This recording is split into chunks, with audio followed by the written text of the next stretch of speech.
كنا بنتكلم على ان 99% من الموجود على الانترنت فيك، غير حقيقي بالمرة. هتلاقي واحد يقول لك انا اشتريت فيلا بشغل يوم، ما تعرفش هو كسب كام في اليوم.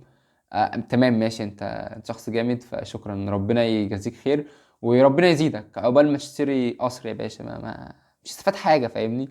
وتقلب تلاقي واحد تاني يقول لك ايه، مستحيل انك تشتري فيلا بشغل يوم. فاللي هو ماشي اوكي، كل اللي انت تعمله عشان تريح دماغك هو انك تفكر ان دي قصة عابرة كده، اللي هو جاست ستوري، فاهم؟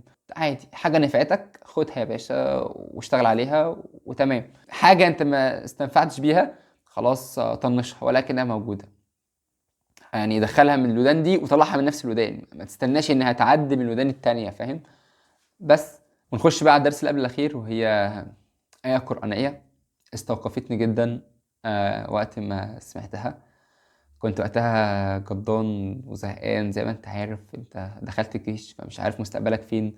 هل سوق العمل هيكون لسه في ناس او في فرص ليا بعد ما اطلع؟ كذا كذا كذا. انا عملت اللي عليا وكل حاجة، بس ما مش عارف هل هلاقي شغل بعد ما اخلص جيش والكلام ده. فهي قال تعالى وأن ليس للإنسان إلا ما سعى. بس يعني يا بني آدم، انت كل اللي عليك انك تسعى، تمشي في الطريق الصح، ومالكش دعوه بالنتائج. النتائج مش بايدك، النتائج بره عنك، ما انت مش متحكم فيها. فما تقعدش بقى تكسر نفسك على ما جبتش ارقام، ما جبتش شهره معينه، انا ما وصلتش لرقم معين. لا، انت بتعمل اللي عليك، انت بتصور، انت بتعمل، انت بتسوي. سواء برضو نفس الحوار في الشغل في كل حته. فانت اوريدي بتعمل اللي عليك، فخلاص الموضوع ايزي بيزي ليمون سكويزي جدا كمان. فكل اللي عليك ان انت تتوكل على ربنا وتمشي في الطريق الصح وتسعى على قد ما تقدر.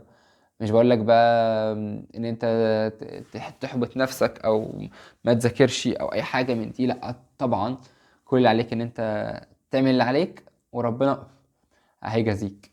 لان الايه ما وقفتش على كده، يعني الايه كملت وقالت وان ليس يا بنت الذين، وان ليس للانسان الا ما سعى وان سعيه سوف يرى ثم يجزاه الجزاء الاوفى. فاللي هو انت سعيك هيتشاف ومين اللي هيشوفه بقى؟ هو ربنا. فانت قلقان من ايه او تعبان من ايه او زعلان من ايه؟ ولازم برضو انك تستحضر النية في كل حاجة، في شغلك، في حياتك، في دنيتك، في كل حاجة. فاعمل اللي عليك وربنا هيجازيك خير، يعني اكيد. سواء هنا او هناك في الاخرة فعادي، قشطة، مفيش مشكلة. وانا مقتنع جدا ان ربنا كده كده هيرزقني هنا، واما نطلع الاخرة بكرمه وفضله ورحمته هيغفر لينا كلنا ويدخلنا الجنة ان شاء الله يعني. فربنا يجعلني ويجعلكم من اهل الجنة. فكالعادة الخلاصة في البوينت دي ان انت ما تركزش على النتيجة، لانها مش بايدك. ركز بس على الطريق واسعى واعمل اللي عليك، ما تقفش نهائي. فاختار الطريق الصح وسيب الباقي على ربنا، هو هيدبرنا. والدرس الاخير بقى هو ان الدين مش بس اهم حاجة، هو الدين كل حاجة في حياتك. دين في شغل، دين في مذاكرة، الدين في عبادات، دين في وقت اللعب، وقت الرياضة، دين وقت الخروجات مع أصحابك، دين في كل حتة في كل وقت. يعني خلي الدين معاك، يعني اللي هو اتعامل بالدين في كل حاجة حرفيا. يعني هترتاح نفسيا وذهنيا وجسديا، كل حاجة والله العظيم هترتاح. يعني في ناس مقصرة، مش مقصرة، مقتصرة أو حاطة الدين في زوم معين، اللي هو العبادات والصلاة والصوم ورمضان يعني. بس غير كده بقى ما، يا عم كبر دماغك، يا عم مشي، أنا رايح الشغل دلوقتي، إيه علاقة الدين بالشغل؟ لا، كله ليه علاقة ببعض، كله ليه علاقة، كله ريليتد بالحاجة الواحدة اللي احنا نازلين عشانها أصلا، وهو الدين. اللي هو وما خلق، قال تعالى وما خلقت الجن والإنس إلا ليعبدون. فاللي هو انت جاي هنا عشان تعبد ربنا، تعبد ربنا في كل حاجة بتعملها. سواء بقى في شغل، في دراسة، قاعد بتذاكر ساعة واحدة حتى، يستحضر النية. قال رسول الله صلى الله عليه وسلم إنما الأعمال بالنيات وإنما لكل امرئ ما نوى. وحديث طويل يعني يطول شرحه، بس الحاجة المفيدة بالنسبة لنا دلوقتي اللي هي أول كلمتين فيه: إنما الأعمال بالنيات وإنما لكل امرئ ما نوى. فمن كانت هجرته إلى الله ورسوله فهجرته إلى الله ورسوله، ومن كانت هجرته إلى دنيا يصيبها أو امرأة ينكحها فهجرته إلى ما هاجر إليه. ده حديث كان قايله لي صاحبي اسمه أسامة.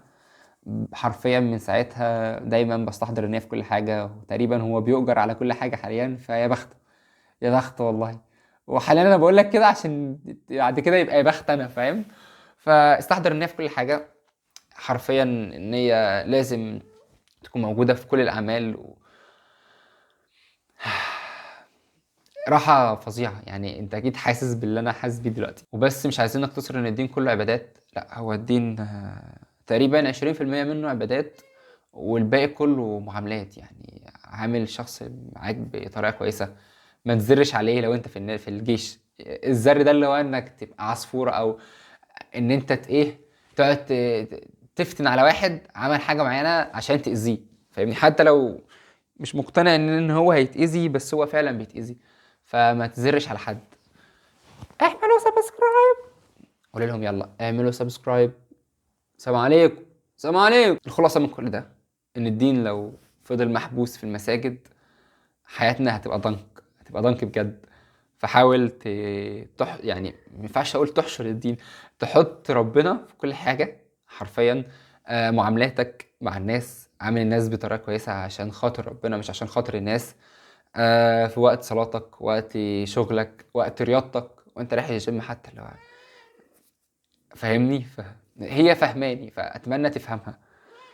بالظبط، صدقني لو حطيت ربنا في كل حاجة، في طموحك، في أهدافك، في كل حاجة، الدنيا تبقى حلوة أوي بالنسبة لك. والله تبقى تحفة يعني.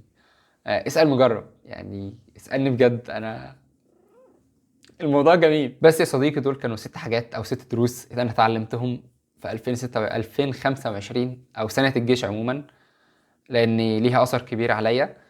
فأتمنى إن أنا أكون فدتك ولو بنسبة 1%، وإن شاء الله السنة الجديدة هتكون سنة سعيدة عليك يا رب. وكالعادة أنا عمر أبو رزق، وبتمنى لكم تحققوا أحلامكم. أشوفكم الفيديو الجاي. دمتم بخير. لازم نقفل بكيتي ثواني. اهدي اهدي اهدي. السلام عليكم، السلام عليكم ورحمة الله وبركاته. جدونة أصلا والله، يعني حسبي الله، حسبي الله بجد. المايك ما كانش شغال، بس هكمل فيديو. مش والله هقول لكم حاجه، الصبح كنت صورت الفيديو والحمد لله البتاع باظ ودلوقتي المايك ما كانش شغال. صباح الضحك بجد، صباح الضحك. سوري يعني على الصوت، سوري بجد، مش هعيد تاني والله، يبقى خلاص. السلام عليكم ورحمه الله وبركاته. جدانة اصلا.